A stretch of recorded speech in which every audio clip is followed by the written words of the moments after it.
Sarah Mitchell's hands smell like fryer grease and broken dreams.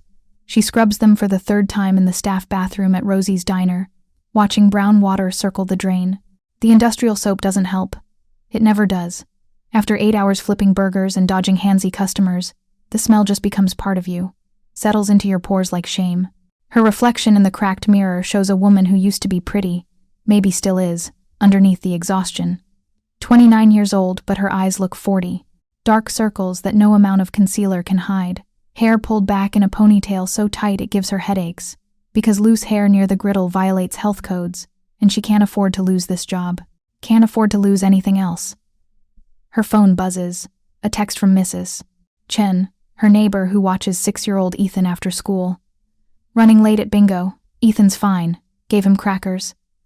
Sarah's chest tightens. Mrs. Chen is 73 and barely hears her own doorbell.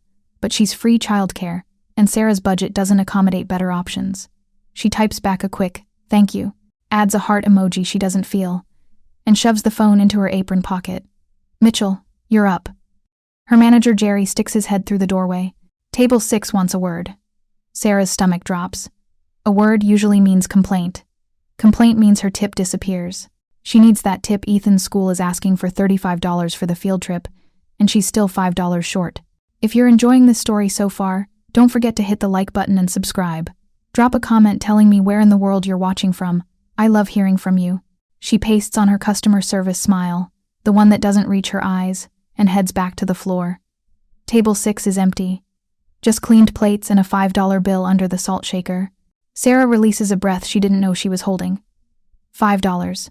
Not great, but not nothing. The dinner rush finally ends at 9:47. Sarah counts her tips in the back room. Her feet throb. There's a new blister on her left heel where her thrift store sneakers have worn through.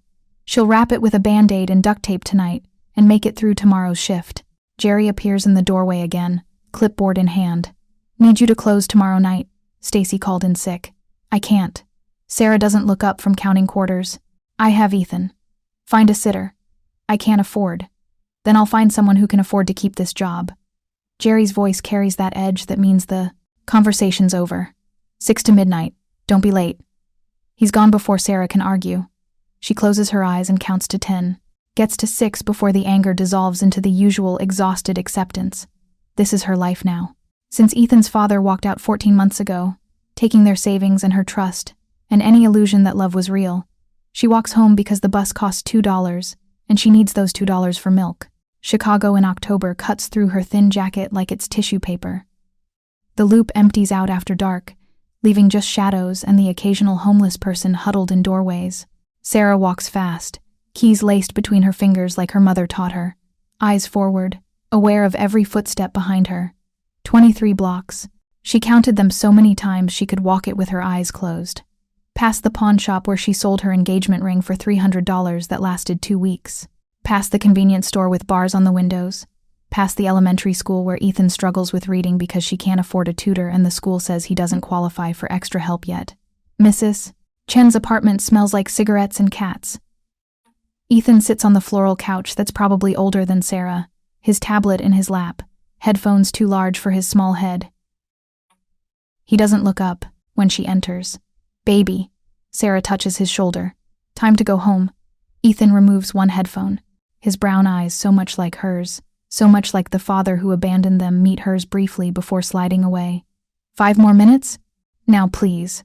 Her voice is gentle but firm. "You need sleep. School tomorrow." "Mrs." Chen shuffles out from the kitchen, her walker scraping against the linoleum. "He's a good boy. No trouble. Ate all his crackers."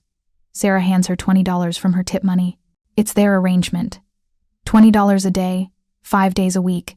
$100 a week that leaves almost nothing for actual food or rent, or the electricity bill that's overdue by 11 days. "Thank you, Mrs. Chen. Really." The old woman pockets the cash and nods. "Same time tomorrow." "Actually," Sarah hesitates. "Tomorrow I work late. Until midnight." "I don't suppose no night sitting." Mrs. Chen shakes her head firmly. "Too old for that. Bedtime's 8. No later." Sarah's heart sinks, but she nods. She'll figure something out. She always does. Their apartment is 4 blocks away. 2 rooms that cost $1,500 a month, which is highway robbery. But the landlord knows single mothers are desperate, knows they'll pay anything to keep a roof over their kids' heads. The heat barely works. There's black mold in the bathroom Sarah scrubs every week that just comes back like it's mocking her. But it's theirs. For now. Ethan goes through his bedtime routine without complaint. Teeth brushed, pajamas on, a story from the library book she renewed 3 times because she can't afford to buy books. He falls asleep halfway through, his small body finally relaxing, one hand clutching his worn stuffed elephant. Sarah sits beside his bed, watching him breathe. This is the only time she feels like she's doing something right. When he's asleep, safe, warm, fed, when he doesn't see her struggling or crying or eating ramen for the 3rd night in a row so he can have sandwich meat. Her phone buzzes. A text from her ex, Marcus. First message in 3 months. Need to talk. About Ethan. Her hands shake as she types back.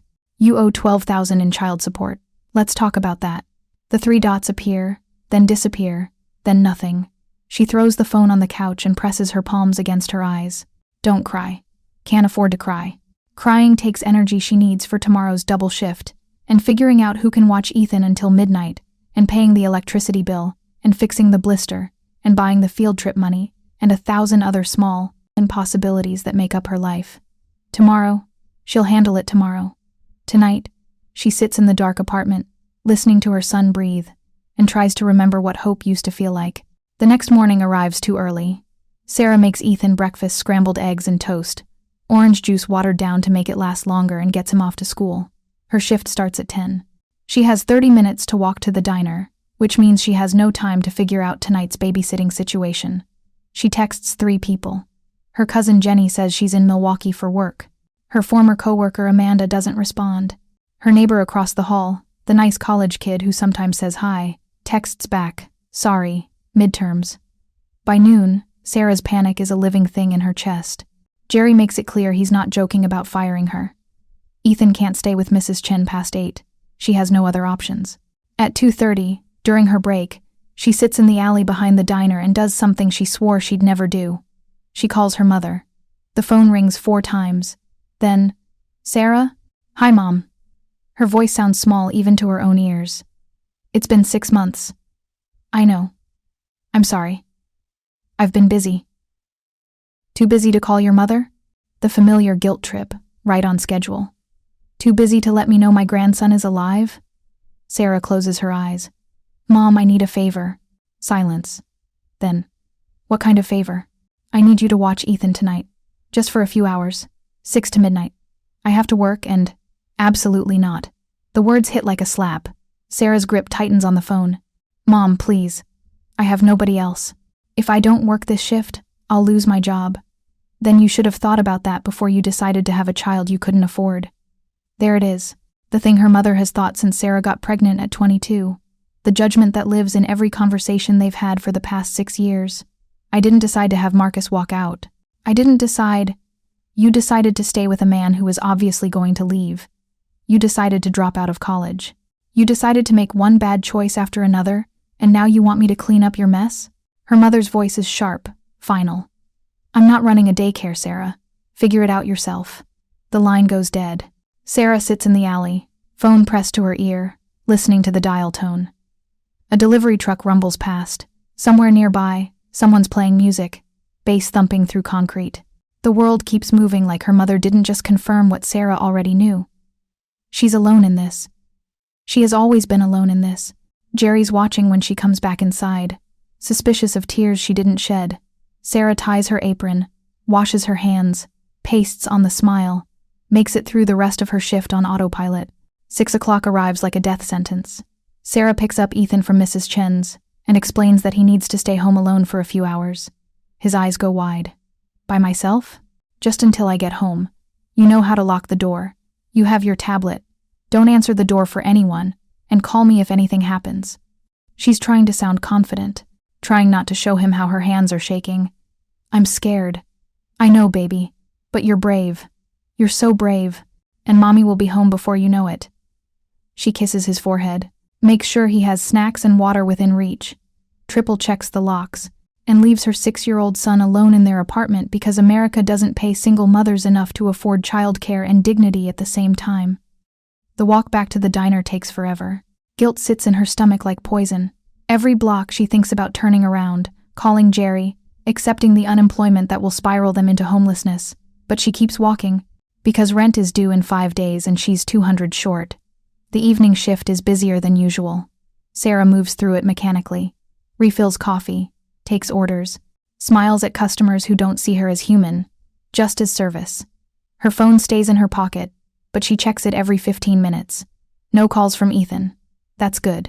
That means he's fine. He's fine. Please let him be fine. At 8:15, her phone rings. Mrs. Chen's number. Sarah's heart stops. She answers before the second ring, already moving toward the back room. Hello? Sarah, dear. There's a man at my door asking about you. The world tilts. What man? Didn't give a name. Very well dressed. Said he needs to speak with you urgently. About your son. Every nightmare Sarah has ever had about Ethan comes flooding back at once. She's already running. Don't open the door. Don't tell him anything. I'm on my way. She doesn't ask Jerry for permission. Just rips off her apron and runs. The 4 blocks between the diner and Mrs. Chen's building have never been longer. Sarah's lungs burn. Her feet slip on wet pavement. She thinks about Ethan alone in their apartment. Thinks about Marcus, who might have decided to take him. Thinks about child services. Thinks about every terrible possibility. Mrs. Chen's building appears through the drizzle. Sarah takes the stairs 2 at a time, reaches the second floor gasping. The hallway is empty. No well-dressed man. No threat. Just fluorescent lights buzzing overhead and the smell of someone's dinner. Cooking. Sarah knocks on Mrs. Chen's door. The old woman opens it a crack, chain still attached. He left. Mrs. Chen whispers. Said he'd wait in the lobby. Did he say what he wanted? Just that it was important. About your boy. She peers at Sarah through thick glasses. You in some kind of trouble, dear? I don't know. Sarah's voice shakes. Thank you for calling. Lock your door, okay? She turns toward the stairs, heart hammering. Considers going straight to her apartment, grabbing Ethan, running. But running where? And from what? The lobby of Mrs. Chen's building is small. Cracked tile floor, mailboxes with broken locks, a single chair near the entrance with stuffing coming out of the cushion. A man stands by the window, looking out at the street. He's tall, maybe 6'2". The suit he's wearing probably costs more than Sarah makes in 3 months. It's tailored perfectly. Dark gray, the kind of suit that whispers money. His hair is dark, touched with gray at the temples. Even from behind, he radiates something. Authority, power, danger. Sarah's instincts scream at her to turn around. Go back upstairs. Pretend she was never here. But this man knows about Ethan. She forces her feet forward. Excuse me? He turns. The first thing she notices are his eyes. Dark brown, almost black, and sharp. The kind of eyes that miss nothing. They sweep over her, taking in her diner uniform, her wet hair, her scared expression in a single assessing glance. Sarah Mitchell? His voice is deep, controlled. Not hostile, but not warm either. Who's asking? My name is Dominic Castellano. He doesn't offer his hand. We need to talk. About your son. The name means nothing to Sarah, but the way he says it like he expects her to recognize it sends a chill down her spine. What about my son? Not here. His gaze flicks to the stairs, where Sarah can feel Mrs. Chen probably watching through her peephole. Is there somewhere private we can speak? No. Sarah crosses, her arms, trying to look braver than she feels. Whatever you have to say, you can say it here. Who are you? How do you know about Ethan? Something flickers in Dominic Castellano's expression. Respect, maybe, or amusement at her attempt at defiance. Your son, he says carefully, attends Horace Mann Elementary. He's in Mrs. Patterson's first-grade class. He sits in the 3rd row, by the window. He likes dinosaurs. His favorite is the velociraptor. Sarah's blood turns to ice. You've been watching him. I've been aware of him. Dominic's voice doesn't change. There's a difference. As of yesterday afternoon, he became relevant to a situation that concerns me. Relevant how? Her voice rises. If you've touched him. I haven't touched him. I'm here to prevent someone else from doing so. He steps closer, and Sarah forces herself not to back away. Mrs. Mitchell, I'm going to be direct with you because we don't have much time. Your ex-husband, Marcus Mitchell, owes money to some very dangerous people, a significant amount. When those people came to collect and found him gone, they started looking for leverage. The floor seems to drop out from under Sarah's feet. Leverage. Your son. Dominic's expression is unreadable. They know where he goes to school, where you live, where you work, and they're not patient men. Why are you telling me this? Sarah's hands are shaking so badly she has to clasp them together. Who are you? Someone who dislikes children being used as collateral in adult problems. He reaches into his jacket. Sarah flinches and pulls out a business card.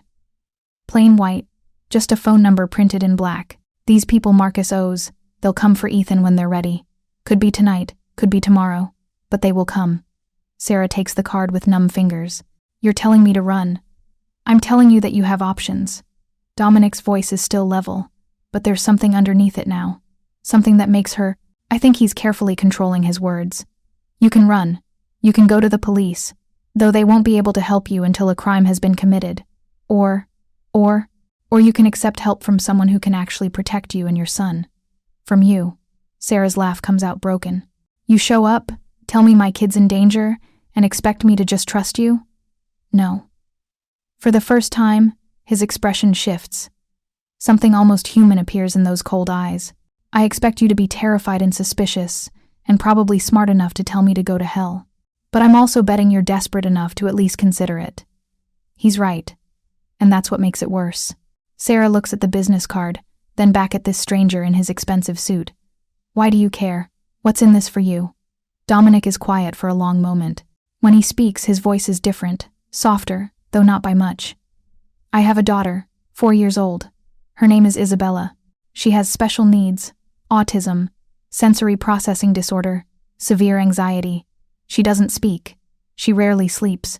She cries constantly, and nothing we do helps. Not the therapists, not the medications, not the specialists we've flown in from around the world.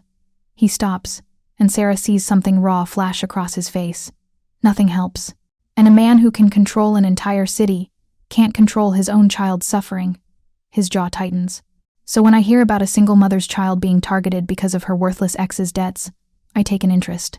Because maybe helping you gives my daughter a chance at being helped too. Sarah's brain struggles to process. I don't understand. What does Ethan have to do with your daughter? You do. Dominic holds her gaze.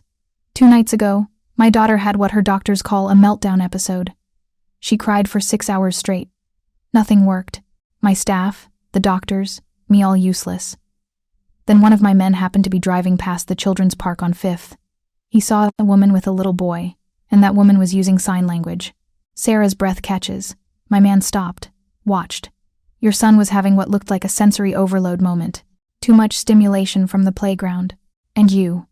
Dominic's voice is almost wondering. You knelt down, created a quiet space with your body, used specific calming techniques, and within 5 minutes, that child went from complete distress to functional. You knew exactly what to do. Ethan has sensory processing issues. Sarah's voice is barely a whisper. I've learned techniques. We can't afford official therapy, but I research. I watch videos. I practice. And you're effective. Dominic steps closer, and this time it's not threatening. It's desperate. Mrs. Mitchell, I will pay off every cent your ex-husband owes. I will ensure those dangerous men never come near your son.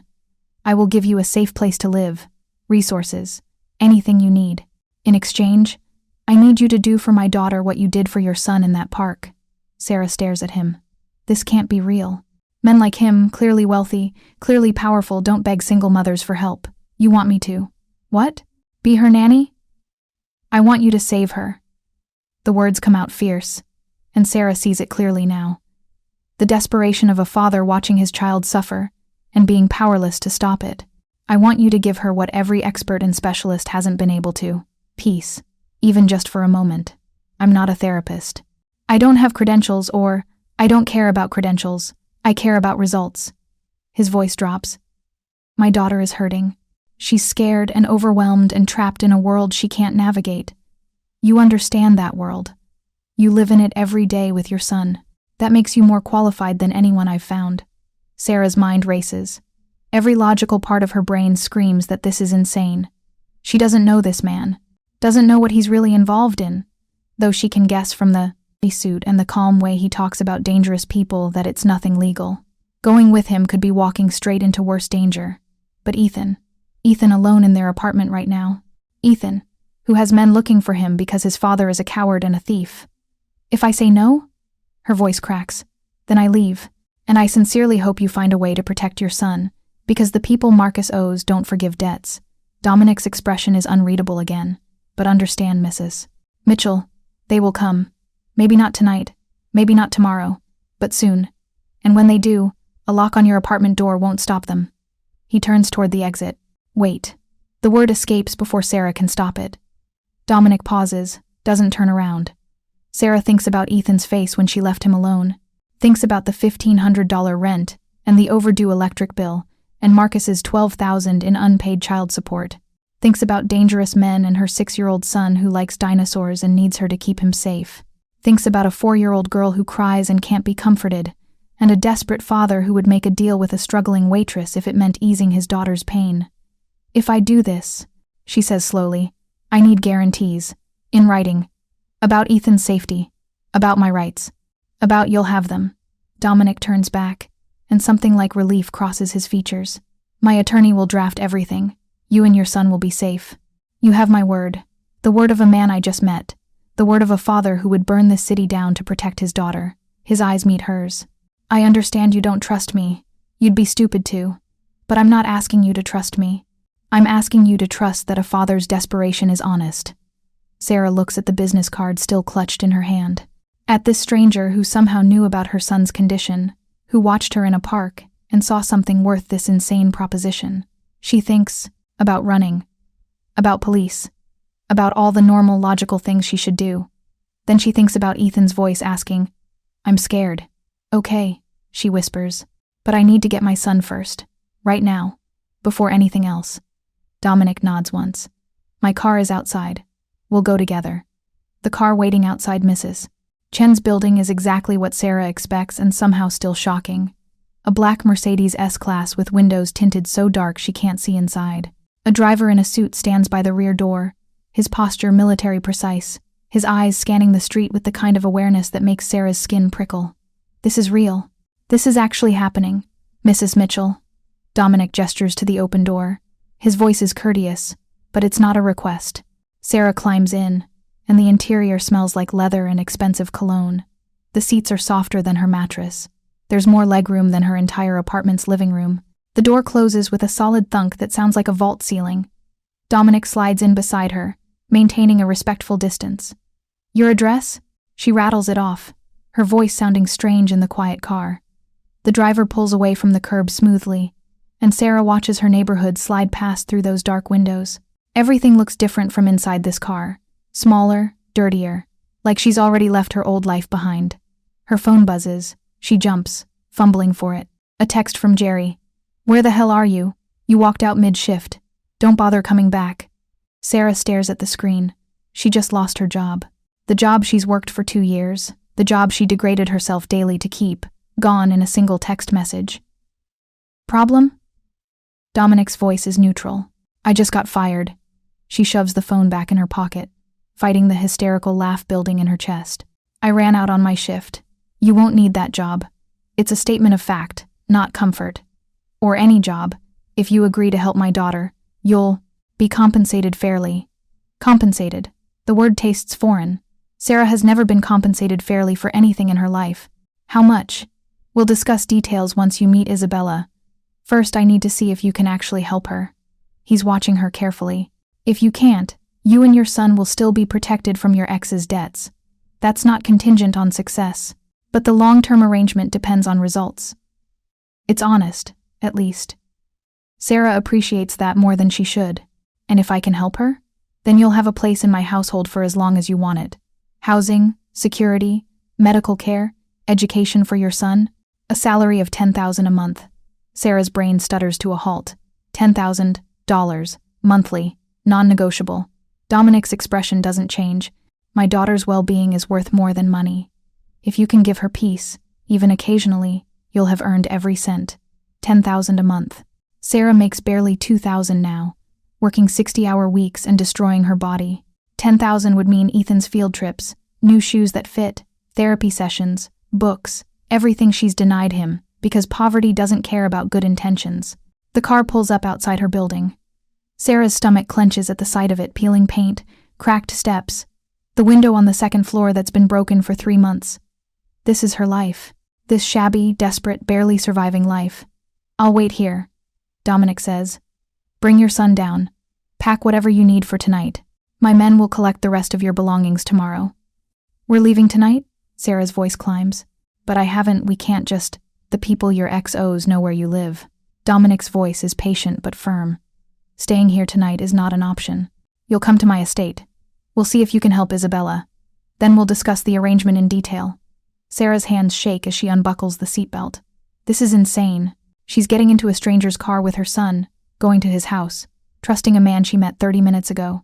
But the alternative is staying here, waiting for dangerous men to come for Ethan because Marcus was a coward and a thief. She makes it to her apartment on muscle memory. Her key sticks in the lock like always. Inside, Ethan is curled on the couch, his tablet playing some cartoon, his stuffed elephant clutched tight. "Mommy." He scrambles up, crashing into her legs. "You're home early." "I am." She kneels down, cupping his face. His cheeks are tear-stained. He cried while she was gone. Her heart cracks. "Baby, we need to talk. Something important." His brown eyes go wide. "Are we in trouble?" "No. But we're going to stay somewhere else tonight. Somewhere safe. With people who can help us." "Because of Daddy?" The question hits like a punch. Sarah blinks back tears. "How did you know about Daddy?" "I heard you on the phone. You were crying." Ethan's lower lip trembles. "Did Daddy do something bad?" "Daddy made some mistakes. But that's not your fault, okay? None of this is your fault." She pulls him close, breathing in his little boy smell of soap and graham crackers. "The man downstairs, his name is Mr. Castellano. He has a daughter who needs help, the kind of help you sometimes need when things are too loud or too bright. I'm going to try to help her. And in return, he's going to make sure we're safe from Daddy's mistakes." Ethan pulls back, studying her face with that too old wisdom kids develop when their parents are struggling. "Is he nice?" "I think." Sarah chooses her words carefully. "I think he's a father who loves his daughter very much. Like I love you." "Okay." It's said with the simple trust of a 6-year-old who still believes his mother can fix anything. "Can I bring Diego?" He holds up his stuffed elephant. "Diego comes everywhere." She kisses his forehead. "Go pack your backpack. Pajamas, toothbrush, your favorite books. Quick as you can, okay?" While Ethan packs, Sarah throws things into a duffel bag. Clothes, toiletries, Ethan's medication for his sensory issues, her laptop, important documents. Her hands move automatically while her brain screams that she's making a terrible mistake. But what choice does she have? Really? They're downstairs in 15 minutes. Ethan clutches her hand and Diego, his eyes huge when he sees the Mercedes. "Mommy, that car is really fancy." "I know, baby." She guides him toward it. The driver opens the door, his expression professionally blank. Dominic looks at Ethan, and something shifts in his face. It's subtle, just a slight softening around his eyes, but Sarah sees it. The way a parent looks at a child and sees both the vulnerability and the preciousness. "You must be Ethan." Dominic's voice is different. Gentler. "I'm Dominic." "That's a nice elephant." Ethan hides halfway behind Sarah's leg. "His name is Diego." "Diego is a very good name for an elephant." Dominic doesn't push, doesn't move closer, understands instinctively that Ethan needs space. "I have a daughter about your age. Her name is Isabella. She likes stuffed animals too. She has a collection of at least 50. 50?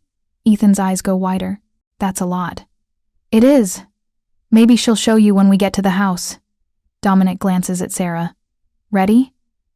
Sarah nods, not trusting her voice. She guides Ethan into the car, settles beside him.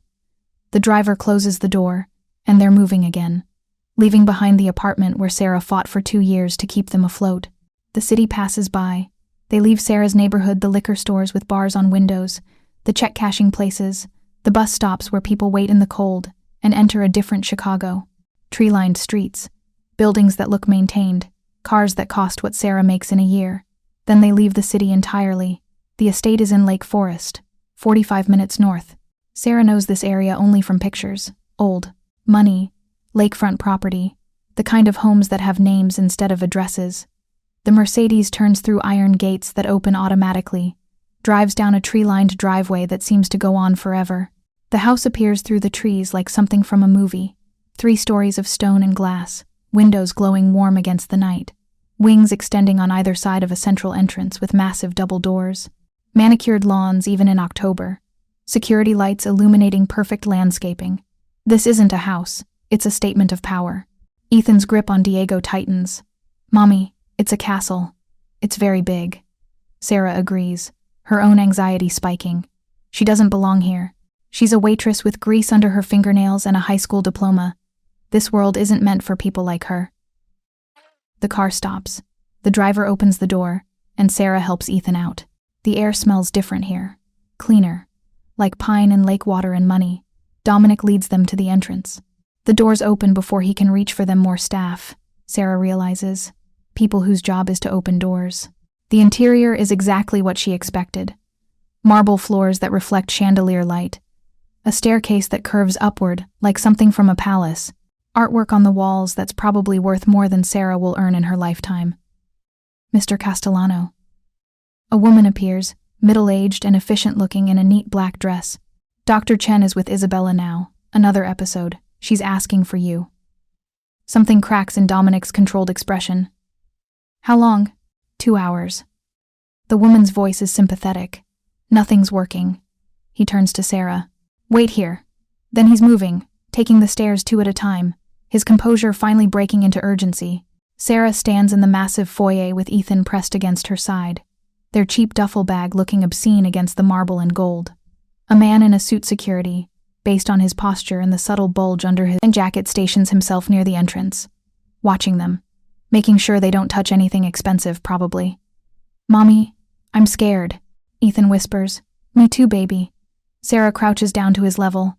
But we're going to be brave together, okay? The woman in black approaches. I'm Mrs. Lynn, the house manager. Mr. Castellano asked me to show you to your rooms while he attends to Isabella. Rooms. Sarah stands. Plural? A suite in the west wing. Bedroom for you. Adjoining room for your son. Private bathroom. I took the liberty of having some refreshments sent up. You must be hungry after your journey. Like they traveled across oceans instead of just 45 minutes through different tax brackets. Mrs. Lynn leads them up the staircase, down a hallway lined with closed doors. Sarah tries not to gawk at the oil paintings, the antique furniture, the carpet so thick their footsteps make no sound. Everything here whispers wealth so old it doesn't need to announce itself. The suite is bigger than Sarah's entire apartment. The bedroom has a 4-poster bed with linens that look like they've never been slept in. The adjoining room for Ethan has built-in bookshelves, a bed shaped like a race car, and toys still in their boxes arranged on shelves.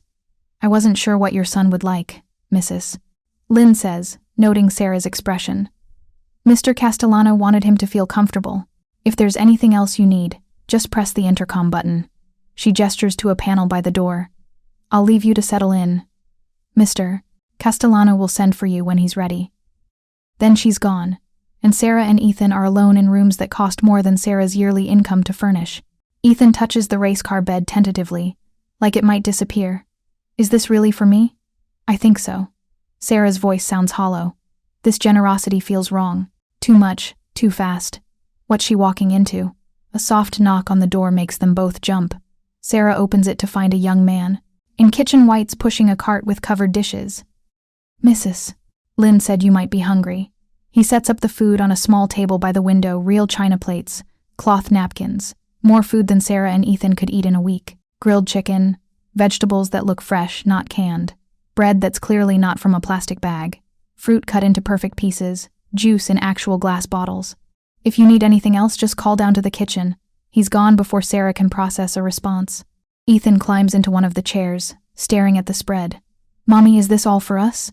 I guess so. She sits beside him, fighting the surreal feeling that she's in a dream. Eat what you want, baby. They eat in silence. The chicken is the best thing Sarah's tasted in years. Ethan devours the fruit like he's never seen strawberries before. When they're done, Sarah helps him into his pajamas in the massive bathroom, with its heated floors and towels softer than clouds. She tucks him into the race car bed. He looks so small in it, clutching Diego, his eyes heavy. Mommy, are we safe here? The question cracks her heart. I think so. Mr. Castellano promised to protect us. From Daddy? From the people Daddy owes money to? Yeah. She strokes his hair. Sleep now. Everything's going to be okay. It's a lie. She has no idea if anything will be okay. But mothers lie to help their children sleep. Ethan's eyes close. Within minutes, his breathing evens out. Sarah sits beside the bed, watching him the way she does every night, making sure he's safe and warm and loved. The intercom buzzes softly. Mrs. Lynn's voice. Mrs. Mitchell, Mr. Castellano is ready to see you. 4th floor, end of the East Hall. Sarah's heart lurches. This is it. The moment she finds out if she can actually help this child, or if she's just deluded herself into thinking her struggles with Ethan qualify her for anything. She checks on Ethan one more time, deeply asleep, safe, his little face peaceful. Then, she steps into the hallway. The house feels different at night. The chandeliers are dimmed. Shadows pool in corners. Her footsteps on the marble sound too loud in the silence. She takes the main staircase up, following Mrs. Lynn's directions to the 4th floor. The East Hall is quieter than the rest of the house. Thicker carpet, heavier doors. At the end, one door stands slightly ajar. Warm light spills out, and from inside, Sarah hears it. Crying. Not the angry tantrum crying of a child who's being denied something. This is different. Broken. Exhausted. The kind of crying that comes from a small body that can't stop even though it wants to. Sarah's chest tightens. She knows this cry. Has held Ethan through it more times than she can count. She pushes the door open. The room is large but somehow feels small because of how much is in it. Therapy equipment, cushions, weighted blankets, every type of sensory toy imaginable. The lighting is soft, adjustable. One wall is entirely covered in a mural of an underwater scene calming blues and greens. Dominic stands by the window, his suit jacket gone, his shirt sleeves rolled up, looking more human and more desperate than he did in the car. A woman in professional clothes, Dr. Chen, Sarah assumes, sits on a cushioned mat, looking exhausted, and in the center of the room, surrounded by every comfort money can buy, is Isabella. She's tiny. So much smaller than Sarah expected. 4 years old, but she looks 3. Dark hair tangled around her face, wearing soft pajamas, her small hands pressed over her ears. Her eyes are squeezed shut, her mouth open in that continuous, broken cry that tears at Sarah's heart. She's beautiful. Even in her distress, even with tears streaming down her flushed cheeks, she's absolutely beautiful. Mrs. Mitchell. Dominic's voice is raw. This is Dr. Chen, Isabella's developmental pediatrician. Dr. Chen, this is Sarah Mitchell. The doctor nods, but doesn't take her eyes off Isabella. We've tried. Everything. Weighted blanket, noise-canceling headphones, her favorite textures, the pressure protocol. Nothing's working. This has been going on for 3 hours now. Sarah moves closer slowly, crouching down to Isabella's level but maintaining distance. She watches the little girl's body language, the way her hands press over her ears, the way her legs are drawn up tight, the way her whole body trembles. Has the crying gotten worse or stayed the same?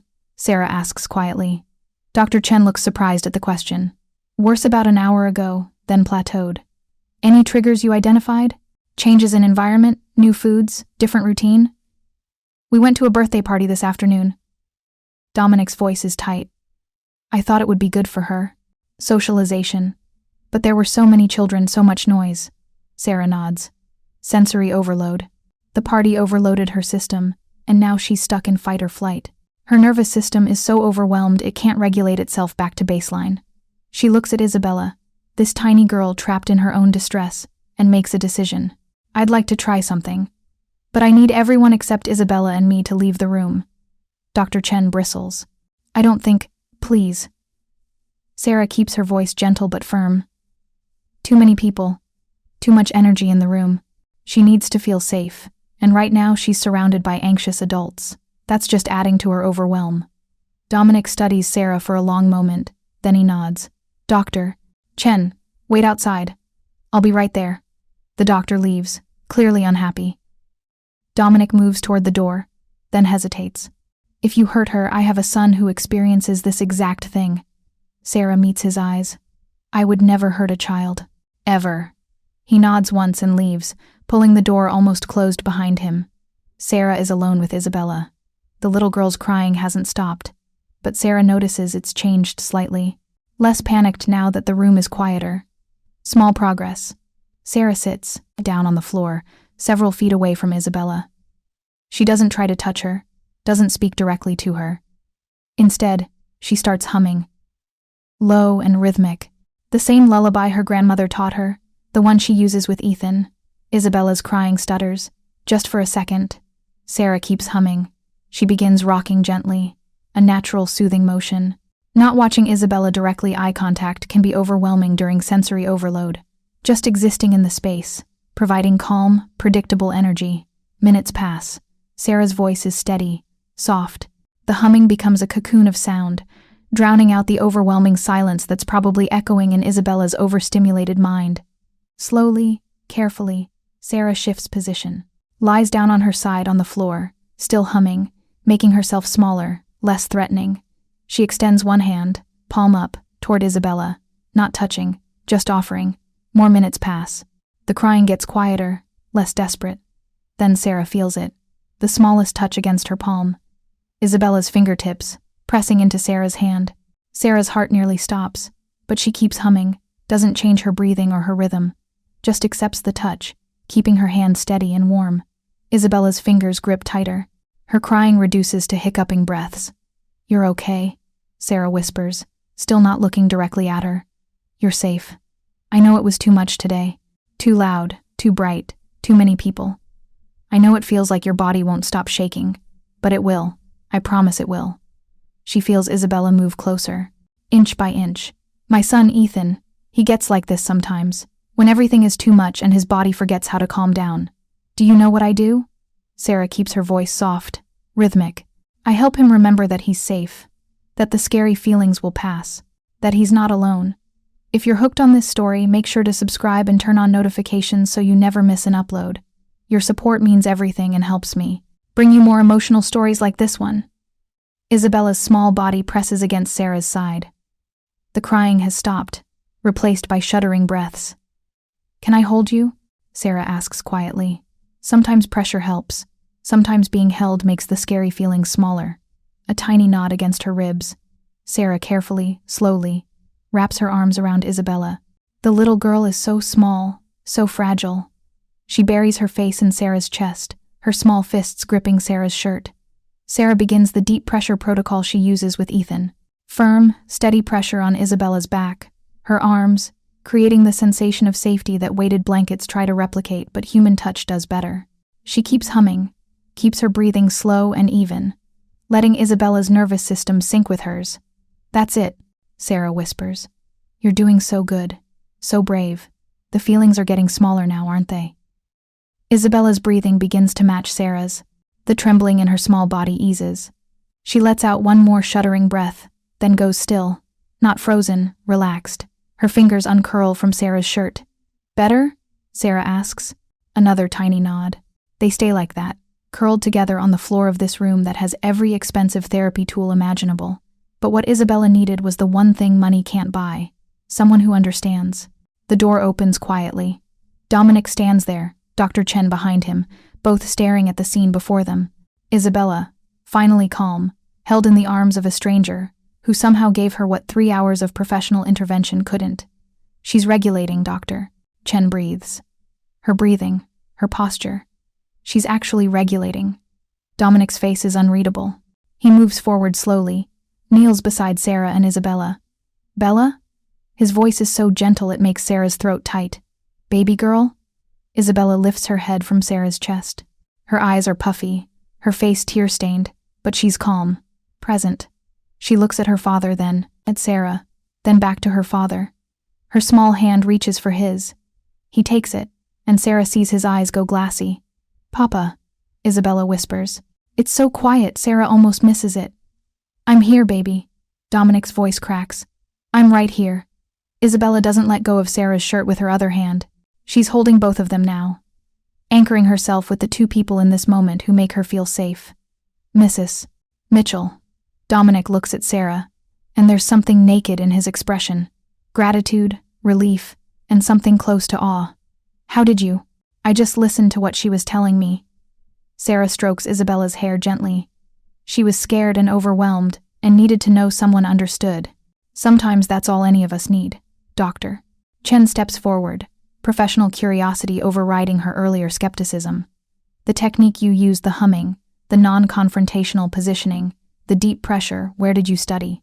YouTube videos and trial and error. Sarah's laugh is tired. When you can't afford therapy, you learn to get creative. It worked better than 3 years of intervention. Dr. Chen shakes her head. Mr. Castellano, I believe you found exactly what Isabella needs. Dominic hasn't taken his eyes off his daughter. Bella, this is Miss Sarah. She helped you feel better. Do you like her? Isabella nods against Sarah's chest. Would you like Miss Sarah to stay here? To help you when things get too big and scary? Another nod, more emphatic this time. Then she's staying. Dominic says it like a vow. He finally looks at Sarah. Whatever you want, whatever you need, it's yours. Just don't leave. Please. Please does it. This powerful, dangerous man, begging a waitress to stay because she can help his daughter. I'm not going anywhere, Sarah promises. To him, to Isabella, to herself. We're staying. Isabella's eyes are closing now, exhausted from 3 hours of crying. Sarah feels the exact moment she falls asleep, her small body going heavy and completely relaxed in Sarah's arms. I need to put her in bed, Dominic says quietly. Let me. Sarah offers. If she wakes up during the transfer and I'm not here, she might panic. Dominic nods. He helps Sarah stand, carefully, keeping Isabella cradled against her. Together they move to the small bed in the corner, more of a nest, really, surrounded by cushions and soft things. Sarah lays Isabella down gently. The little girl stirs, whimpers, reaches for Sarah's hand. I'm right here, Sarah whispers. I promise I'm not leaving. Isabella's grip loosens. She settles into sleep, her breathing deep and even. Sarah sits beside the bed, still holding that small hand, and looks up at Dominic. He's standing in the doorway, watching them with an expression she can't quite name. Thank you, he says finally. Those words are inadequate, but thank you. She's a beautiful little girl. Sarah's voice is thick.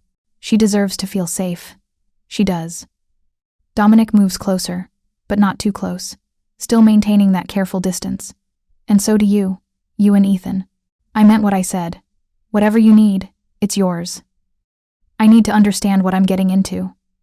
Sarah keeps her voice low, mindful of Isabella sleeping. You're not just a wealthy father with a special needs daughter, are you? The suit, the security, the way you talked about dangerous people? No. Dominic's voice is honest, at least. I'm not just a father. I run an organization. Some would call it a crime family. I prefer to think of it as a business that operates outside conventional law. A mafia boss. Sarah says it flatly. Yes. And you want me to bring my son into this world? To live here? To be part of your household? I want you to help my daughter. The rest. Dominic's jaw tightens. I won't lie to you. My world is dangerous. But you and Ethan are already in danger because of your ex.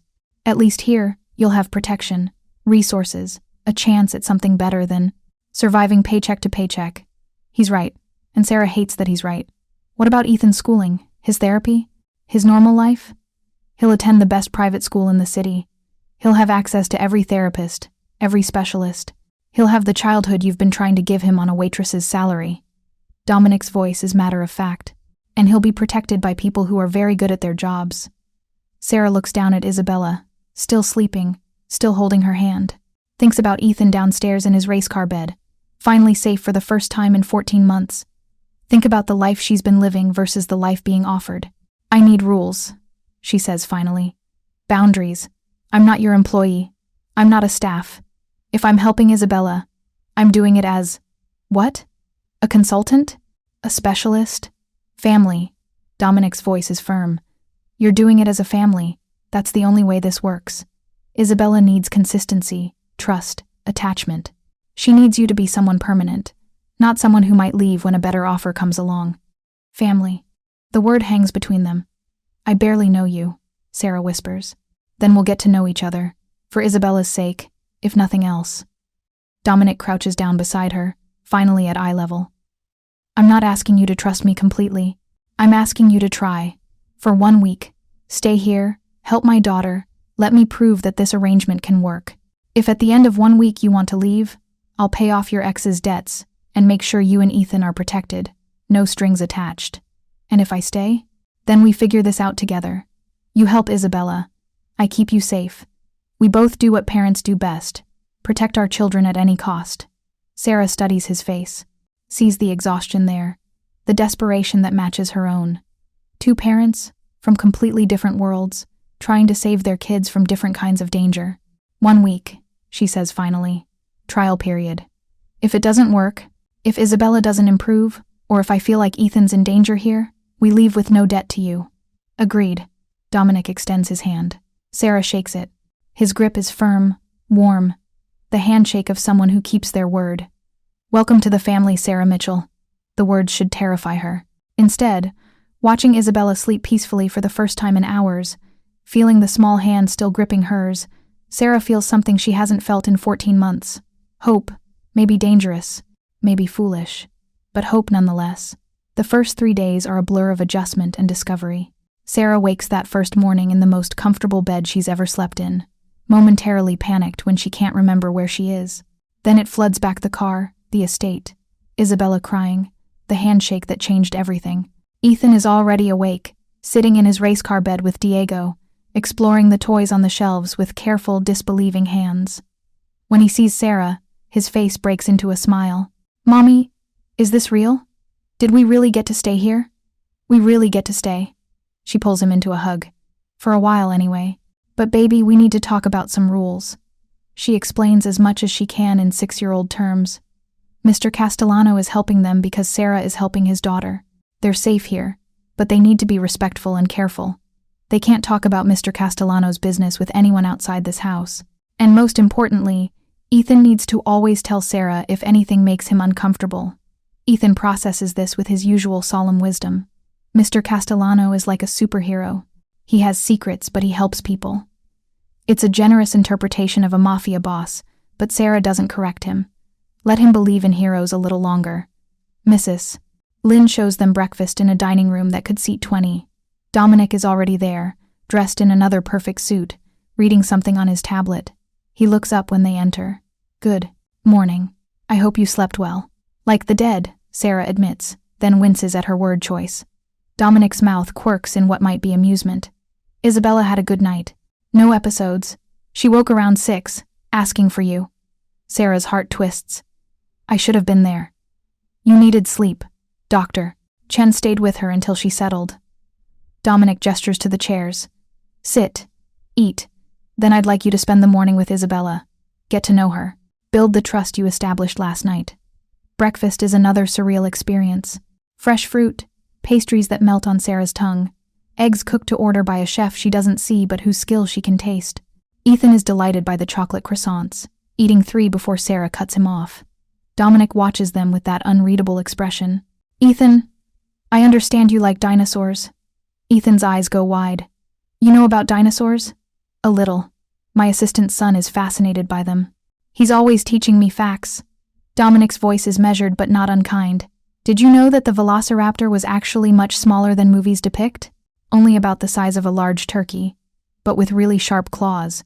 Ethan bounces in his seat, and they hunted in packs. Impressive for a turkey. That quirk of the mouth again, almost a smile. Sarah watches this exchange, seeing the effort Dominic is making to connect with her son. He's not naturally warm, that's clear, but he's trying. For Isabella's sake, probably. Or maybe just because he understands what it's like to be a parent doing whatever it takes. After breakfast, Mrs. Lynn leads Sarah to Isabella's room. The little girl is sitting on the floor, surrounded by stuffed animals, arranging them in careful rows. When Sarah enters, Isabella looks up, and her whole face lights up. Miss Sarah. Her voice is quiet, barely above a whisper, but it's there. Hi, Isabella. Sarah sits down on the floor, maintaining distance but smiling. Can I play with you? A solemn nod. Isabella hands her a stuffed rabbit. This is Mr. Flops. He likes carrots. Mr. Flops is an excellent name. Sarah examines the rabbit seriously. Does Mr. Flops have any friends? Thus begins the morning. Isabella is nonverbal most of the time. Dr. Chen explains she has selective mutism along with her other diagnoses. But with Sarah, words come easier. Short sentences, whispered confessions about her stuffed animals' personalities, quiet questions about Ethan and Diego. Sarah learns that Isabella loves the color blue, hates loud noises, can't stand tags in her clothing, needs her food separated on her plate so nothing touches. She learns that Isabella had a mother once, but she died when Isabella was 2, and that's when everything got harder for the little girl. She learns that Dominic does everything he can, every therapy, every specialist, every possible intervention, but nothing has worked like what Sarah did last night. "Your magic?" Isabella whispers at one point, pressing close to Sarah's side. "You make the scared feelings go away." "Not magic," Sarah says gently. "Just someone who understands how hard it is when your body feels too much. My son Ethan, he feels that way sometimes too. Can I meet Ethan? Would you like that?" An emphatic nod. Sarah texts Mrs. Lynn.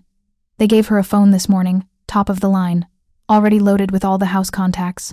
10 minutes later, Ethan appears in the doorway, suddenly shy. "Ethan, this is Isabella. Isabella, this is my son Ethan." Isabella stares at him. Ethan stares back.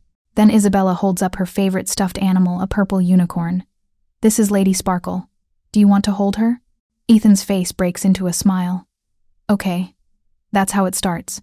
2 children who understand what it's like to be different, to be overwhelmed, to need the world to be gentler. They sit together, introducing stuffed animals, building block towers, existing in that easy way children do, when they find someone who understands. Sarah watches them, her heart full of something warm and painful. Later that afternoon, Dominic finds her in the library, an actual library with floor-to-ceiling books and leather chairs and the smell of old paper. She's researching sensory integration techniques on her new laptop also provided, also ridiculously expensive. "May I?" He gestures to the chair across from her. "It's your house." But Sarah closes the laptop, giving him her attention. Isabella spoke more today than she has in a month.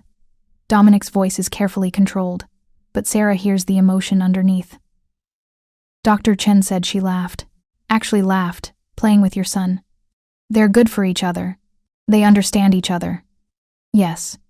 Dominic leans forward, elbows on his knees. "I want to formalize our arrangement. 1 week isn't enough. I'd like to offer you a permanent position. Not as staff, as I said, as family.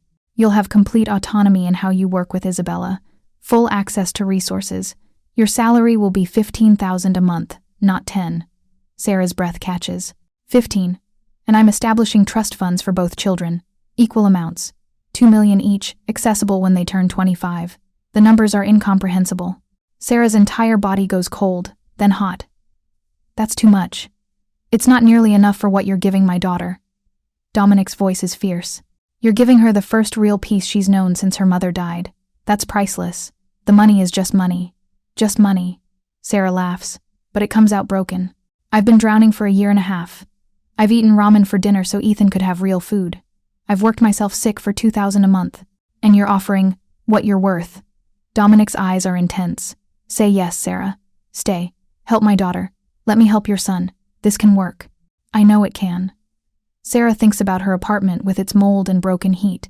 Think about Jerry and the grease and the handsy customers. Thinks about Marcus's debts and dangerous men. Then she thinks about Isabella's laugh today. Ethan's joy at finally having enough. The chance to stop just surviving and actually live. "Yes," she whispers. "We'll stay." Dominic's relief is visible. He extends his hand again. "Partners, then, in raising our children, in keeping them safe." Sarah shakes his hand, and this time the touch lingers a moment longer. "Partners," she agrees. She doesn't see the man watching from the shadows of the hallway, doesn't see the cold calculation in his eyes as he takes photos of Sarah and Dominic, of the children playing together. Doesn't know that Dominic's brother Vincent is already planning how to use this new weakness to his advantage. But she'll find out soon enough, because in Dominic Castellano's world, nothing good comes without a price, and that price is about to come due. The 4th day starts with screaming. Sarah bolts awake, her heart already racing before her brain catches up. The sound is coming from downstairs. Not Isabella's overwhelmed crying, but something else. Adult voices, angry and sharp. She throws on her robe and runs into the hallway. Ethan's door is still closed, thank God. He's sleeping through it. But Isabella's door is open. Empty. Sarah's blood goes cold. She takes the stairs faster than safe, following the voices to Dominic's office. The door is ajar, and through it she can see Dominic standing behind his desk, his posture rigid with barely contained fury. Isabella is there too, pressed against his leg, her small hands over her ears, tears streaming down her face, And facing them both is a man who looks so much like Dominic it's startling. Same height, same build. But where Dominic's features are controlled and precise, this man's are sharp with cruelty. His eyes are the same dark brown, but they're cold. Empty. Not your decision to make, Dominic. She's my niece. I have a right to be involved in her care. The man's voice is cultured, educated, and absolutely venomous. You lost that right when you suggested institutionalizing her. Dominic's voice is lethal and quiet. When you called her broken, defective. I called her what she is, a liability. You're so busy playing a devoted father that you can't see what everyone else does. She's weak. She makes you weak. The man's gaze slides to Isabella, and Sarah sees the little girl flinch. The organization doesn't need weakness. Sarah doesn't think. She moves. She's through the door and crossing to Isabella before anyone can react. She crouches down, putting herself between the little girl and the cruel man, blocking his line of sight. Hey, sweetheart. Sarah's voice is soft, just for Isabella. Remember what we practiced? When things get too scary? Too loud? Isabella's eyes find hers. The little girl is shaking. That's right. Look at me. Just me. Deep breath in. Sarah demonstrates, exaggerating the inhale. And out. Good girl. You're so brave. Who the hell is this? The man's voice cuts through Sarah's focus. Vincent. Dominic's voice carries a warning. Not now. No, I think right now is perfect. Vincent moves closer, and Sarah shifts to keep herself between him and Isabella. Is this the waitress Marcus owes money to? The one you've moved into our home? Given access to our family? Our. Sarah notes the possessive. She's helping Isabella. Something you've never done. Dominic moves around the desk, putting himself physically between Vincent and both Sarah and Isabella. This conversation is over. Get out of my house. Your house. Vincent laughs, but there's no humor in it. You seem to forget that I'm a part of this family too. That I helped build this organization while you were playing soldier overseas. That I have a stake in every decision you make. You have the stake I give you. Nothing more. Dominic's voice drops to something dangerous. And right now, you're testing the limits of my patience. My daughter is terrified. You're going to leave. Now. Vincent's jaw tightens. His eyes slide to Sarah, and she feels the weight of his assessment. She's being evaluated, judged, found wanting. You're making a mistake, Vincent says quietly. Bringing outsiders into our world. It never ends well. That's my risk to take. No, brother. It's our family's risk. And when it blows up in your face, and it will, don't expect me to clean up the mess. Vincent heads for the door, then pauses. The girl is pretty, I'll give you that. Let's hope she's worth what she'll cost you. He's gone, leaving a wake of tension so thick Sarah can taste it. Dominic exhales slowly, his shoulders dropping. He turns to Isabella, who's still pressed against Sarah, still shaking. Bella, I'm so sorry. Uncle Vincent shouldn't have, Papa. Isabella's voice is barely a whisper. Is he going to take me away? The question breaks something in Dominic's expression. He drops to his knees, pulling Isabella gently into his arms. Never. No one is taking you anywhere. I promise. You're safe. You're mine. Nothing changes that. But Sarah sees the lie in his eyes. The worry. Something has changed. Vincent's visit wasn't random. It was a message, and Sarah is starting to understand what Vincent meant about outsiders never ending well. Later, after Isabella is calmed and settled with Dr. Chen, Dominic finds Sarah in the kitchen. She's making tea, her hands need something to do while Ethan sits at the counter drawing pictures of dinosaurs. We need to talk. Dominic's voice is tight. In private. Sarah looks at Ethan. Mrs. Lin appears as if summoned, maybe she was. Sarah's still figuring out the subtle ways this household operates and offers to show Ethan the game room. He goes eagerly, chattering about wanting to see if they have any dinosaur games. Alone with Dominic, Sarah sets down her teacup. Your brother. Vincent. Dominic's jaw clenches. My younger brother by 3 years. He's my second in command. Manages a significant portion of our operations, and he's not happy about you being here. I gathered that. Sarah's voice is dry. The part where he called me a liability was subtle. He sees Isabella as a weakness. Always has. Dominic's voice carries years of frustration. When her mother died and Isabella's symptoms got worse, Vincent suggested we send her to a facility. Let professionals handle her. He doesn't understand that she's not a problem to be managed. She's my daughter. But he has influence, In your organization. Yes. Dominic meets her eyes. I'm telling you this because you deserve to know what you're walking into. Vincent will push back against your presence here. He'll test you. Try to find ways to prove you're a threat or a distraction. He wants me focused on business, not on Isabella's needs. Sarah's stomach knots. Is he dangerous? To Isabella? To Ethan? Not directly. He knows that would be a line I'd kill him for crossing. Dominic's voice is certain, but he'll make things difficult. He'll question your qualifications, your motives. He'll try to undermine your position here. Then maybe I should leave. The words hurt coming out, but Sarah forces them. If my being here causes problems for you, no. Dominic's response is immediate, fierce. You're not leaving. Isabella needs you. She's making progress for the first time in 2 years. I'm not sacrificing that because Vincent is uncomfortable with change, but your organization will adapt. Dominic moves closer, his intensity focused entirely on Sarah. You have to understand something about my world. Power isn't just about violence or money. It's about loyalty, about proving you're willing to protect what matters. Isabella matters. You helping her matters. If Vincent can't see that, that's his problem. Sarah wants to believe him, wants to believe that her presence here won't cause fractures in whatever complicated power structure Dominic navigates. But she's seen enough in 4 days to know that nothing in this world is simple. What about Marcus? She changes the subject, needing to know. You said you'd handle his debts. Has that been done? Dominic's expression shifts. It's complicated. Sarah's heart sinks. Complicated how? The people Marcus owes are the Volkov family, Russians. Not part of our organization, but not exactly enemies either. We have an understanding we don't interfere in each other's business. Dominic's voice is measured. Paying off Marcus's debt would be seen as interference. As for me protecting someone who wronged them. So you lied. Sarah's voice goes flat. When you said you'd keep Ethan safe, you lied. I didn't lie. I said I'd handle it, and I am. Just not the way I originally planned. Dominic pulls out his phone, shows her a photo. A man Sarah doesn't recognize. Early 40s, expensive suit, cold eyes. This is Alexei Volkov. He's willing to forgive Marcus's debt in exchange for a favor. What kind of favor?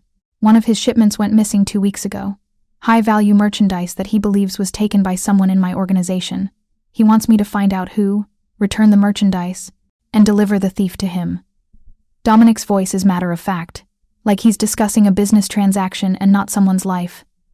I do that. He forgives the debt. Ethan stays safe. Sarah's mouth goes dry. And if you don't find who took it, then Alexei will consider the debt unpaid, and he'll exercise his right to collect from Marcus's family. The unspoken threat hangs between them. I have 3 weeks. My people are already investigating. We'll find who took the shipment. And then what? You hand someone over to be killed? Welcome to my world. Dominic's voice carries no apology. This is what I do, Sarah. This is who I am. If you're staying here, helping Isabella, you need to accept that my methods aren't always clean. Sometimes protecting the people I care about means making hard choices. Sarah thinks about Ethan, safe upstairs. Thinks about Isabella, finally finding peace. Thinks about the life she's building here versus the life she left behind. I don't have to like it, she says finally. No, but you have to accept it. Dominic studies her face. Can you? Sarah doesn't answer. Because she doesn't know if she can. Doesn't know where the line is between accepting protection and becoming complicit in violence. But she doesn't leave either. The days blur together. Sarah falls into a routine with Isabella mornings spent in sensory play, afternoons on fine motor skills and communication exercises, evenings winding down with quiet activities that help the little girl regulate before bed. Isabella blooms under the attention. Her vocabulary expands.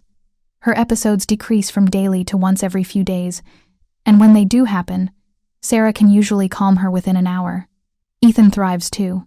He starts at a private school that costs more per year than Sarah used to make total. He gets the therapy he's always needed. He makes friends, real friends, not just kids who tolerate him. He laughs more, sleeps better, stops asking if they have to go back to the old apartment. And Sarah? Sarah exists in a strange limbo, grateful for the stability, terrified of what it costs. She sees the men in suits who come and go from Dominic's office at odd hours, sees the tension in his shoulders after certain phone calls, knows that the money paying for Isabella's therapy and Ethan's school and her own salary comes from sources she'd rather not think about. But she also sees Dominic with Isabella, sees the way he reads to her every night, his deep voice gentle as he makes up voices for characters, sees him carry her when she's too overwhelmed to walk, his large hands infinitely careful with her small body, sees him ask Sarah's advice about routines and schedules, actually listening when she explains sensory processing theory. He's not what she expected. Not a monster. Just a man trying to be a good father in a world that doesn't reward goodness. 2 weeks in, Sarah finds him in the library late one night. She couldn't sleep, her mind too full of everything that's changed, and came downstairs for tea. He's sitting in one of the leather chairs, a glass of whiskey in hand, staring at nothing. Can't sleep either? She keeps her voice quiet. He looks up, and she's struck by how tired he looks, how human. Too much on my mind. The Volkov situation? Among other things. He gestures to the chair across from him. Sit, unless I'm keeping you. Sarah sits. The library is peaceful at night, just the soft glow of a single lamp and the sound of rain against the windows. We found the thief, Dominic says after a moment. One of my warehouse managers. He's been skimming from shipments for months, selling to the highest bidder. The Volkov merchandise was just his latest score. Sarah's chest tightens. What happens now? I will deliver him to Alexei tomorrow night. The debt is forgiven. Ethan stays safe. Dominic takes a drink, and Sarah sees his hand isn't quite steady. The manager has a wife, 2 kids. They'll be taken care of financially, but they'll never see their father again. You feel guilty. It's not a question. I feel necessary. Dominic's voice is tired. That's different. Guilt is for people who have a choice. I don't. Not if I want to keep Isabella safe. Keep you and Ethan safe. Sometimes being a father means your hands get dirty so your children don't have to. Sarah thinks about this. About the impossible choices parents make. About how love isn't always clean or simple or moral. My father left when I was 8, she says quietly. He just walked out one day and never came back. I used to wonder what I did wrong, what made me not worth staying for. She looks at Dominic. Isabella will never wonder that. Whatever else you are, whatever you do, she'll always know you chose her, that you'd do anything to keep her safe. That matters more than you think. Something shifts in Dominic's expression, softens. You're good at this. At what? Making terrible things feel bearable. He sets down his glass. I hired you to help my daughter. I didn't expect you to help me too. Partners, remember? Sarah offers a small smile. In raising our children, in keeping them safe. Partners. Dominic's voice is rough. Sarah, I need you to know something. If this situation with Alexei goes wrong, if he decides the thief isn't enough and comes after you or Ethan anyway, I have plans in place. New identities, a safe house in Vancouver, enough money to start over. You'll be protected. You've thought of everything. It's what I do. His eyes are intense on hers, but I'm hoping it doesn't come to that. I'm hoping after tomorrow night, you and Ethan can just live here. Be safe. Be part of Isabella's life without looking over your shoulders. I'd like that. Sarah's voice is barely a whisper. They sit in comfortable silence, rain drumming against windows, 2 people from different worlds finding unexpected common ground in the children they'd do anything to protect. Sarah doesn't see the figure in the hallway, doesn't see Vincent watching them with cold calculation, already planning his next move. The next evening, Dominic leaves for the meeting with Alexei Volkov. Sarah watches from Isabella's window as the Mercedes pulls away, escorted by 2 other vehicles. Her stomach churns with anxiety she can't quite name. Miss Sarah? Isabella tugs on her sleeve. Story time? Of course, sweetheart. Sarah pushes down her worry, focusing on the little girl who needs her present, not distracted. They settle into Isabella's reading nook, surrounded by cushions, the overhead lights dimmed to soft blue. Sarah reads 3 books, Isabella's current favorites about a bear who feels too much and learns to manage his big emotions. Halfway through the 3rd book, Isabella's eyes start to droop. Sarah keeps reading, her voice soft and rhythmic, until Isabella's breathing evens out into sleep. She's carefully extracting herself from the cushions when her phone buzzes. A text from an unknown number. You should come downstairs. Kitchen entrance. Important information about Dominic. Sarah's heart lurches. She checks on Isabella, deeply asleep, the monitor showing steady vitals.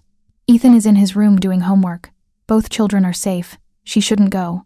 Every instinct screams this is wrong. But what if it's about the meeting? What if something's happened to Dominic? She texts Mrs. Lynn to watch the monitors, then heads downstairs. The kitchen is dim, only under-cabinet lighting providing illumination. The back entrance is through the utility room, past the professional-grade appliances and walk-in pantries that still make Sarah feel like she's in a hotel. She pushes open the utility room door and walks straight into Vincent. He's leaning against the industrial washer, arms crossed, that cruel smile on his face. "Hello, Sarah. Thanks for coming." Sarah backs up immediately, but he moves faster, blocking the door, not touching her, but making it clear she's trapped. "What do you want?" She keeps her voice steady despite her racing heart. "To have a conversation about your future here." Vincent's voice is pleasant, conversational. "See, my brother has this blind spot when it comes to Isabella. He thinks if he throws enough money at specialists and therapists, eventually she'll be normal. But you and I both know that's not going to happen, don't we? Isabella is making incredible progress. Isabella is still disabled, still weak, still a vulnerability my brother can't afford." Vincent steps closer, and Sarah presses back against the washing machine. "And you're making it worse.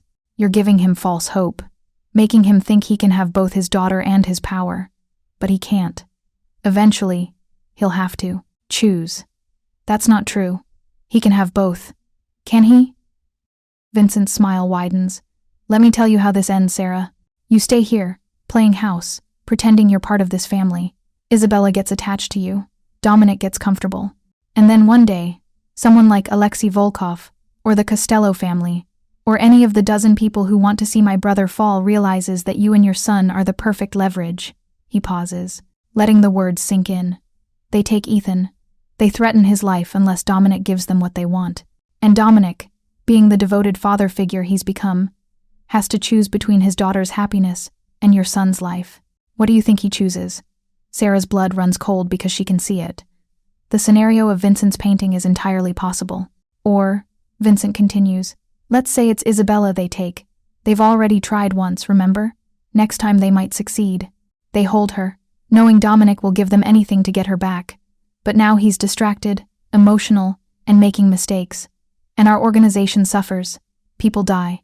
Territory is lost. All because my brother can't separate his personal feelings from business. "So what do you want?" Sarah's voice shakes. "You want me to leave? I want you to understand your position. You're not family. You're not one of us. You're a waitress with a convenient skill set and a son who's a liability." Vincent's voice drops. "And when the time comes when staying here becomes more dangerous than leaving, I want you to go quietly. Take your money, take your son, and disappear. Don't make Dominic choose. Because if you do, you won't like who he becomes. He wouldn't hurt Isabella, no matter what." "No, but he might hurt you, or let others hurt you, if it meant keeping Isabella safe." Vincent finally steps back, opening her escape route. "Think about it, Sarah. Think about whether the life you have here is worth the price you might eventually pay. Because, in my world, everything costs. And that bill always comes due." He walks past her, pausing at the door. "My brother will be home in an hour. The meeting with Alexei went well. Ethan is safe, for now.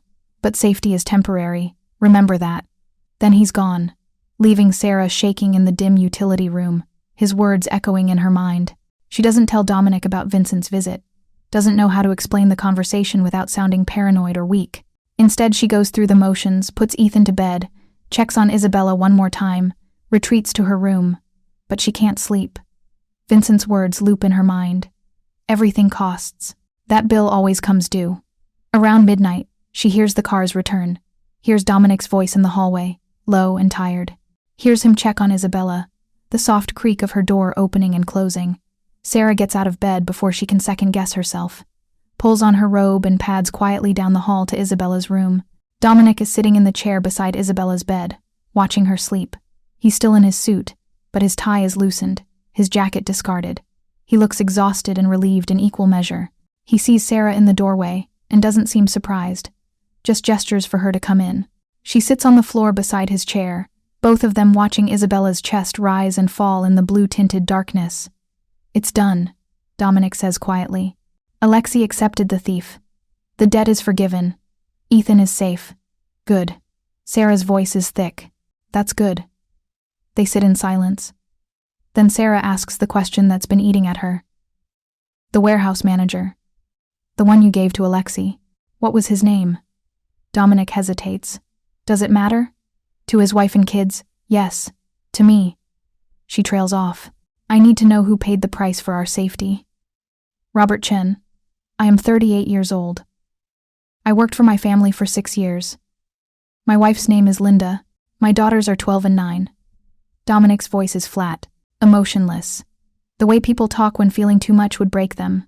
They'll receive monthly payments. College funds for the girls. The house is paid off. They'll be taken care of. But they won't have their father. No. Sarah thinks about this. About Robert Chen, who stole and got caught. About his daughters who are losing their father because of Marcus's debts and Dominic's world and Sarah's choice to accept protection. Does it ever get easier? She whispers. Living with the cost? No. Dominic's honesty is brutal. You just get better at carrying it, justifying what you have to do, at telling yourself the people you protect matter more than the people who pay the price. He looks at Isabella, and his expression cracks. She's worth it. Every terrible thing I've done, every choice that keeps me up at night, she's worth it. But that doesn't make it easier. It just makes it necessary. Sarah reaches up, finds his hand on the chair arm, covers it with hers. I understand. Do you? He looks at her, and there's something raw in his eyes. Because Vincent was right, you know, about you being a vulnerability, about the danger you're in just by being here. I should let you go. Should set you and Ethan up somewhere safe, away from this world. But I'm too selfish, because Isabella needs you. And he stops. And you? Sarah prompts gently. And I'm starting to need you too. His voice is rough. Not just for Isabella, for these conversations. Someone who sees the monster and doesn't run. Someone who understands that being a father sometimes means your hands get bloody. Sarah should be terrified by this admission, should recognize it for the attachment it is, the complication that Vincent warned her about. Instead, she squeezes his hand. I'm not going anywhere. Not yet. You should. Probably. She offers a sad smile. But I've never been good at doing what I should. If I were, I wouldn't have gotten pregnant at 22 by a man who'd leave me. Wouldn't have kept working at a diner that paid nothing. Wouldn't have gotten into a mobster's car because he promised to keep my son safe. You're describing survival. That's different from choice. Is it? Sarah looks at Isabella. She's changed my life. Both of you have. A month ago, I was drowning. Now I have enough money to breathe, a son who's thriving, a purpose that matters. Yes, it's dangerous. Yes, there are costs. But what life doesn't have costs? Dominic is quiet for a long moment. Then, Vincent spoke to you. Tonight, when I was gone. Sarah's breath catches. How did you security cameras? I saw you go to the kitchen entrance and saw Vincent follow. Dominic's voice is carefully controlled. What did he say? Sarah considers lying, but what's the point? He warned me. About being a liability. About the day when staying here would cost more than leaving. He wanted me to know that I'm not really family. Just a useful outsider. He's wrong.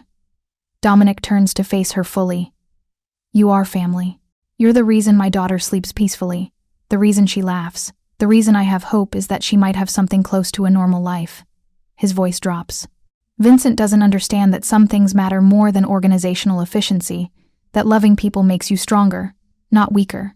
Does it? Sarah challenges gently. Make you stronger? Or does it just give your enemies more ways to hurt you? Both. Dominic's honesty is startling. Loving Isabella makes me vulnerable. Every threat against her is a knife to my gut, but it also makes me more careful, more strategic, more willing to do terrible things to keep her safe. Love doesn't make you weak. It makes you dangerous. He stands, pulling Sarah up with him. They're close now, close enough that Sarah can smell his cologne and see the flecks of gray in his dark eyes. I can't promise you safety, he says quietly. Can't promise that Vincent's wrong and staying here won't eventually cost you something. But I can promise that as long as you and Ethan are under my protection, I will burn this city down before I let anyone hurt you. That's what you mean to us. What you've become. Sarah's heart hammers against her ribs. This isn't just about Isabella anymore. Something's shifting between them. Something neither of them probably intended, but that feels inevitable anyway. I should go back to my room, she whispers, but doesn't move. You should. He doesn't move either. They stand there in the blue darkness, Isabella sleeping peacefully nearby, both of them aware they're crossing a line they can't cross. Then Isabella makes a small sound in her sleep, and the moment breaks. Sarah steps back, putting necessary distance between them. Good night, Dominic. Good night, Sarah. She leaves quickly, her heart racing, knowing everything just changed, and not sure if that's terrifying or exhilarating, or both. Behind her, Dominic sits back down in the chair, watching his daughter sleep, and wondering when exactly Sarah Mitchell stopped being just Isabella's caregiver and became the second person in the world he'd kill for. The attack comes 3 days later. Sarah is in the garden with both children, enjoying an unseasonably warm October afternoon. Isabella is picking flowers, carefully arranging them by color. Ethan is hunting for interesting rocks, his pockets already bulging with his treasures. 2 of Dominic's security men watch from a discreet distance. Everything is perfect and peaceful and exactly what Sarah has started to believe their life could be. Then she hears it. It sounds like fireworks, but it's wrong. Too sharp, too close together. Gunshots. One of the security men grabs his radio, already moving toward the children. Code red. Perimeter breach. Get the kids inside. He doesn't finish. His body jerks, red blooming across his chest, and he falls. Sarah's training, or maybe just instinct, pure maternal terror kicks in. She grabs both children, yanks them down behind a stone planter, covering their bodies with hers. Stay down, she orders. Don't move. Don't make a sound. Isabella is crying silently, the way she does when she's too scared even for noise. Ethan has his arms around her, his face white but determined. Both children understand this is life or death. More gunshots, shouting. Sarah risks a glance over the planter and sees men in black tactical gear pouring through a breach in the estate's wall. Professional. Organized. Not random violence. This is a planned assault. The second security guard is on his radio, returning fire, backing toward the house. We need backup at the garden. Multiple hostiles. The children. He goes down too. Sarah's breath comes in short, panicked gasps. They're 30 yards from the house. 30 yards of open ground with no cover and men with guns between them and safety. They're going to die. Then she hears the roar of an engine. A black SUV crashes through the hedges, tires tearing up the pristine lawn. It screeches to a halt between Sarah and the gunman, doors flying open. Dominic emerges, gun in hand, his suit jacket already discarded. His face is something from nightmares, cold, focused, absolutely lethal. Get to the house, he shouts at Sarah. Now! But the path is blocked. More gunmen appearing from the trees. Sarah realizes with sick certainty that they're surrounded. One of the tactical team raises his weapon, aiming at Dominic. Sarah sees it happening in slow motion, sees Dominic engaged with 2 other attackers, his back turned, sees the gunman's finger on the trigger. She doesn't think, just acts. She lunges forward, putting herself between the gunman and Dominic, tackles him at the knees with all her weight. They go down together, his gun firing wide. Sarah hears Dominic roar her name, feels hands grabbing her, dragging her back. The gunman she tackled swings his weapon toward her face and Dominic is there. Moves faster than should be possible. His gun comes up, fires twice. The gunman drops. More of Dominic's men arrive, the sound of gunfire intensifying. Sarah stays curled around the children, shielding them with her body, praying to gods she doesn't believe in to keep Ethan and Isabella safe. She feels something wet and warm spreading across her side. Looks down and sees red. Realizes distantly that she's been shot. When she doesn't remember. Sarah. Dominic's beside her, his hands on her face, her body. Where are you hit? I'm fine. The kids get the kids inside. Marco. Dominic shouts at one of his men. Take the children. Get them to the safe room. Now. Strong hands lift Isabella and Ethan. Ethan is screaming for her. Mommy, don't leave me. I'm okay, baby. Go with Mr. Marco. I'll find you. I promise. Sarah's voice breaks. She watches her son and Isabella being carried away, both children crying for her, and knows she might have just lied to Ethan for the last time. The world starts to blur. Shock, probably. Or blood loss. Sarah can't tell which. Dominic lifts her, carrying her toward the house. She feels the jolt of his running, hears him shouting orders, feels the world spinning sickeningly. They make it inside. Dominic lays her on the floor of his office, already barking orders into his phone. I need Dr. Martinez here. 5 minutes. Not 6. 5. And find out who the hell just tried to kill my family. My family. Sarah holds on to those words as darkness creeps in at the edges of her vision.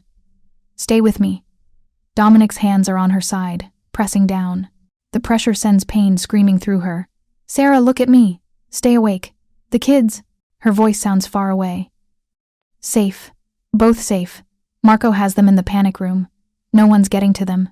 His face is above hers, and she sees something there she's never seen before. Fear. But I need you to stay awake. Do you understand? You don't get to die. Not for me. Not for anyone. Ethan. Sarah's eyes are set. Tell him I love him. Tell him I'm sorry. Tell him yourself. Dominic's voice cracks. You're not dying, Sarah. I won't allow it. Do you hear me? I won't allow it.